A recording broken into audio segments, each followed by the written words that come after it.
Hello, beauties. I'm going to give a little nature lesson today.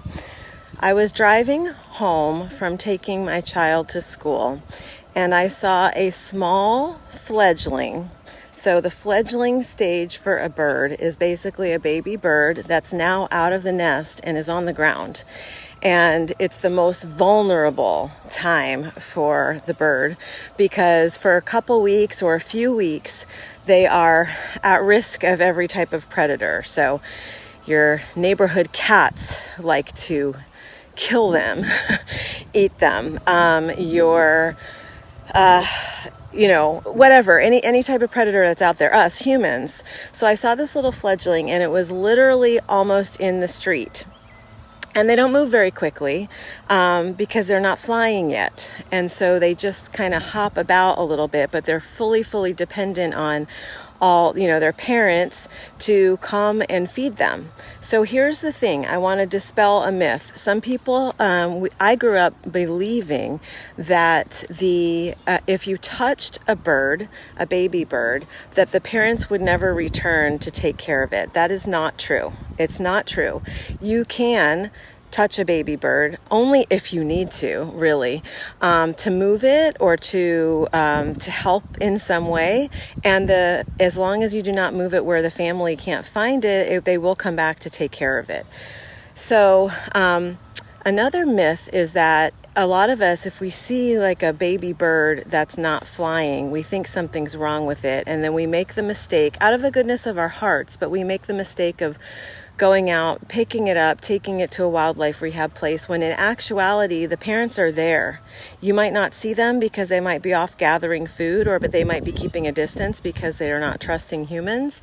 But try not to interfere or intervene in with a baby bird unless you have really observed for like a number of hours and you are confident that there are no parents around.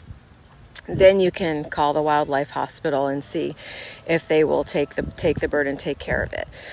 Otherwise, leave it and watch, because nature knows what she's doing and these animals know how to take care of their babies.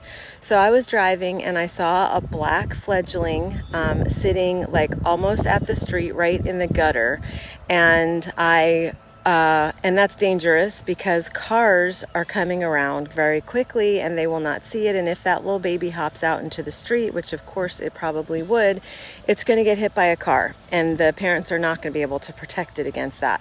So I parked in my driveway. In fact, I'm going to show you the fledgling real quick in a second. I parked in my driveway. I walked over to where the bird was. I stooped down and I was looking around to see where is a safe place to put her, where the family will still see her and be able to find her, but she won't be at risk of being hit by a car. So I moved her way off to the side into the shade, kind of in off to the side lawn of a neighbor's lawn. While I was thinking what to do, all of the birds' aunties came because they're very protective of their young, and they swooped into the trees around me, and I was sure that if I did not move with confidence and quickly and gently, that they were going to have a say. So I gently picked her up. I moved her where they could still see her very easily. And I watched for a while, and I've walked back here a couple times, and they know where she is and they've been bringing her food. So I want to show you her really quick without alarming them. I'm going to flip the camera because I want you to see what a fledgling looks like, just in case you're wondering. She's so adorable. Let's see. Okay, this is my little friend.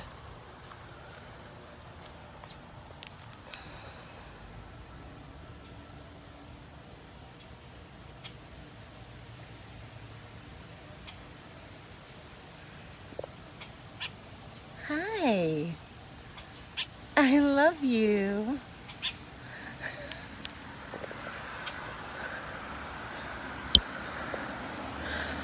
Okay, how can you not fall in love with the natural world when there are precious babies like this?